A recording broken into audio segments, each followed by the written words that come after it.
¿Qué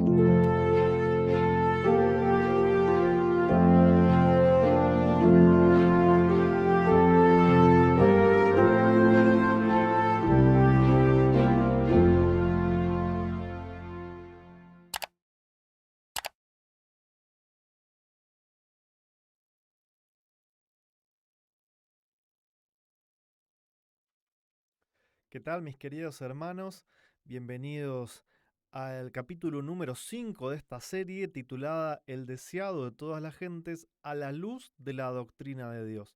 Muchas gracias por acompañarme en estos primeros capítulos y espero de corazón que puedan seguir haciéndolos. Es una serie muy larga que va a llevar unos varios meses, pero sin ningún tipo de duda es un material que no tiene desperdicio, no por mis comentarios en sí, sino por el libro escrito por Elena G. de White, El deseado de todas las gentes, que nos cuenta con lujo de detalle lo que es, o lo que fue, mejor dicho, la vida de Jesús como un hombre, como nosotros, acá en la tierra. Estamos ahora en el capítulo 5 que se titula la dedicación. Si ustedes recuerdan, el capítulo 4 que hablamos en el video pasado trató sobre el nacimiento, ¿sí? Vimos a los pastores, a los famosos reyes magos, a los reyes de Oriente. Y ahora vamos a lo que es la dedicación. La dedicación era una costumbre, ¿sí? Del pueblo de Israel que todavía practicamos en la actualidad, quizá no con un tiempo determinado, pero sí en las iglesias se suele practicar la dedicación, que es presentar el bebé delante del altar, hacer una oración por el padre, por la madre, y para que el Señor pueda bendecir a esa criatura.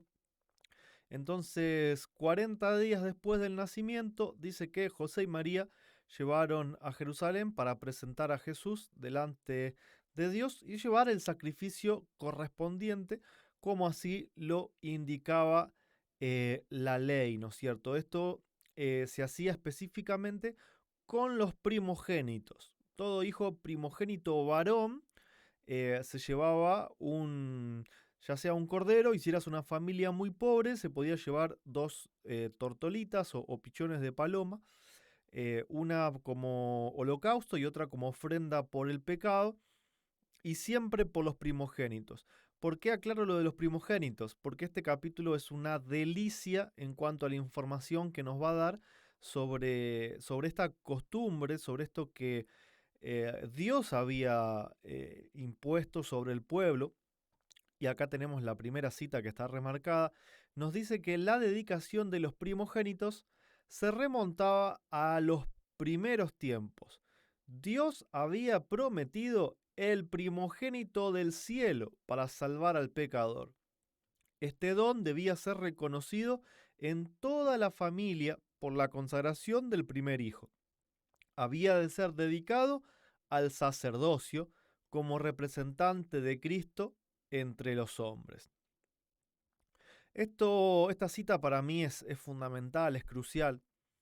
Recordemos que todo el mundo cristiano cree que realmente Jesús no es el Hijo de Dios, sino que es un rol o es un título que cumple, porque en realidad son dos dioses iguales que existen los dos desde siempre, coiguales, coeternos, y que bueno, un día se dijeron, vos vas a ser padre, yo voy a ser hijo, el otro va a ser el Espíritu Santo, para que los hombres nos puedan entender.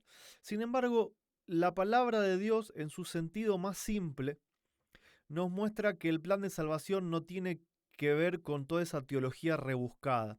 Acá nos dice que Dios eh, había instaurado una costumbre en el ser humano, en las familias del ser humano, para que pudiesen tener presente por los siglos de los siglos que el cielo, que Dios del cielo iba a dar realmente a su primogénito, a su único hijo, para salvar al pecador. Entonces todos los primogénitos varones de cada familia iban a ser dedicados al sacerdocio. Más tarde, esto fue reemplazado El sacerdocio solamente fue llevado adelante por la tribu de Leví, pero siempre el hijo varón, ya sea desde los días de los patriarcas hasta incluso hasta nuestros días, debería ser el que lleva el sacerdocio en su familia, ¿no es cierto? Y nos cuenta la anécdota, ¿no es cierto?, de cuando Israel fue liberado de Egipto. eh, Casi 300 años habían pasado como esclavos y habían perdido todas estas enseñanzas de Dios. Entonces, cuando fue liberado, la dedicación de los primogénitos fue ordenada de nuevo. Mientras los hijos de Israel servían a los egipcios, el Señor indicó a Moisés que fuera al rey de Egipto y le dijera: Jehová ha dicho así: Israel es mi hijo, mi primogénito. Ya te he dicho que dejes ir a mi hijo para que me sirva, mas no has querido dejarlo ir. He aquí yo voy a matar a tu hijo primogénito. Como entendiendo que verdaderamente Jesús es el Hijo de Dios, podemos comprender estas historias bíblicas, ¿no es cierto? ¿Por qué había una cuestión tan fundamental con el tema de los primogénitos? ¿Por qué se mataba el primogénito del faraón y de los egipcios? ¿Por qué el primogénito? Y acá lo podemos entender. Era un ritual que instauró el Señor para que todos los seres humanos entiendan desde siempre y para siempre que Él nos iba a dar a su hijo primogénito, a su real hijo primogénito, para que muera por nosotros o en nuestro lugar, ¿no es cierto? Después de enviar las plagas, de la última, recuerdan que era que venía el ángel destructor, y todos los que no tenían el dintel de la puerta pintado con la sangre del cordero, el ángel se iba a llevar la vida de todos los hijos primogénitos, tanto de los seres humanos como de los animales. Nos dice que después de enviar este castigo sobre Egipto, Jehová dijo a Moisés: santifícame todo primogénito, así de los hombres como de los animales, mío es. Porque desde el día que yo maté todos los primogénitos en la tierra de Egipto, yo santifiqué a todos los primogénitos en Israel. Así de los hombres como de los animales, míos son yo Jehová. Una vez establecido el servicio del tabernáculo, el Señor eligió a la tribu de Leví en lugar de los primogénitos de Israel para que sirviesen su santuario, pero debía seguir considerándose a los primogénitos como propiedad del Señor y debían ser redimidos por rescate. Así que la ley de presentar a los primogénitos era muy significativa. Al par que conmemoraba el maravilloso libramiento de los hijos de Israel por el Señor, prefiguraba una liberación mayor que realizaría ¿quién? El unigénito Hijo de Dios. Así como la sangre rociada sobre los dinteles había salvado a los primogénitos de Israel, tiene la sangre de Cristo poder para salvar el mundo. ¡Qué maravilloso! ¡Qué maravilloso, hermanos! Toda esta doctrina que enseña a un Dios que no es Padre y a un Cristo que no es Hijo, tiene como único objetivo destruir el plan de salvación. Lo único que tiene poder para salvar al mundo es la sangre del Hijo de Dios. El que no crea que Dios tiene un Hijo y que su sangre es la que salva, no puede alcanzar salvación, no va a ser salvo, por más sinceridad, por más amor, por más buena persona que sea. El que no cree en el Hijo de Dios no puede ser salvo. Y esto es lo que Dios nos quiso enseñar con esta costumbre de la dedicación. Y bueno, hay una cita que señalé más adelante que también es tremenda. No es esta, pero sí están unidas. Dice: las cosas espirituales se disciernen espiritualmente. En el templo el Hijo de Dios fue dedicado a la obra que había venido a hacer. El sacerdote le miró como a cualquier otro niño, pero aunque él no vio ni sintió nada insólito, el acto de Dios al dar a su Hijo al mundo no pasó inadvertido. Esta ocasión no pasó sin algún reconocimiento del Cristo. Y si ustedes siguen leyendo, dice esto por Simeón y por Ana. ¿Recuerdan? Este hombre, Simeón, justo y piadoso, que el Espíritu Santo estaba sobre él y Ana también, la profetisa. Cuando vieron que el niño era devuelto a su madre, dice que Simeón lo tomó en sus brazos y le hizo una profecía a María, que ustedes la pueden leer en este libro, página 37, 38, y dice que, bueno, entraron como en un éxtasis tanto Simeón como Ana, porque reconocieron verdaderamente al Hijo de Dios. Más allá de que, bueno, prácticamente el mundo entero lo desconoció, por lo menos hubo dos, ese dos indica una pequeña minoría que de verdad reconoció al Hijo de Dios. Y esta es la cita que les mencionaba, que es tremenda, no tiene ningún tipo de desperdicio. Así sucede todavía. Pasan inadvertidos para los dirigentes religiosos y para los que adoran en la casa de Dios acontecimientos en los cuales se concentra la atención de todo el cielo. Los hombres reconocen a Cristo en la historia. O sea, sí, Cristo vivió, Cristo es Dios con nosotros, Cristo vino, Cristo murió, pero se apartan del Cristo viviente. El Cristo que en su palabra invita a la abnegación, el que está en los pobres y dolientes que suplican ayuda, en la causa justa que entraña pobreza, trabajos y oprobio, no es recibido más ávidamente hoy que hace 1800 años. Esto es escrito, recuerden, hace casi 200 años, así que podríamos decir hace 2000 años. Así sucede todavía.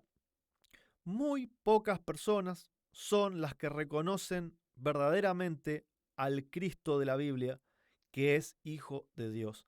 La gente dice que conoce a un Cristo, que hay un Cristo que vino, que hay un Cristo que murió, pero es un Cristo que no es hijo, es un Cristo que está jugando un juego de roles, que tiene un título, pero que en realidad es parte de un Dios de tres cabezas y que ese fue el que murió. Sin embargo, el centro del Evangelio, la semilla del Evangelio, el corazón del Evangelio, es el primogénito del único Dios verdadero. Su sangre es la que nos salva de todo pecado. Y así como Simeón y Ana, son muy pero muy pocas las personas que reconocen verdaderamente al Hijo de Dios. Y esto es una tristeza muy grande porque todo el cielo mira con asombro este rechazo de parte de los habitantes de la tierra. Gente que dice creer en Dios, que dice servirle, que dice ser su pueblo, que dice tener la verdad, que dice querer predicar a otros. No lo reconocen como padre, niegan que tuvo un hijo y niegan al Hijo de Dios. Es algo tremendo, por lo cual el cielo llora, porque los hombres ponen filosofías humanas, razonamientos humanos, por delante de la sencillez de la palabra de Dios, que dice que porque de tal manera amó Dios al mundo, dio a su Hijo unigénito, para que todo aquel que en él crea, ¿en quién? En el Hijo unigénito de Dios, no se pierda, mas tenga vida eterna. Es tan sencillo como eso, y son millones y millones y millones de personas que lo han rechazado a través de la historia, y así como los judíos también rechazaron al Hijo de Dios, hoy la mayoría del mundo cristiano, incluyendo también al adventismo moderno, rechazan al Hijo de Dios, rechazan al verdadero Dios como Padre enviando a su Hijo. Que Dios no nos encuentre en esta posición de testarudez, de ceguedad, donde Satanás quiere salirse con la suya, imponiendo sobre el mundo cristiano filosofías vanas, huecas sutilezas y mentiras que son de perdición. Pidámosle sabiduría a Dios para que nos ayude a entender con sencillez su palabra. Solamente la sabiduría de Dios nos puede hacer comprender su palabra, no las instituciones humanas, no la teología, ni la hermenéutica, ni la apologética, ni todas esas cosas raras y difíciles que te quieren hacer creer hoy en día. La palabra es muy simple y es muy clara. Dios es un Padre, tiene un Hijo y envió a su Hijo primogénito para salvarnos del pecado. Que Dios los bendiga y que nos ayude a reflexionar en estas grandes verdades. Los espero para el próximo capítulo del Deseado de todas las gentes a la luz de la doctrina de Dios. Suscríbanse para recibir las notificaciones de los próximos videos. Un abrazo grande.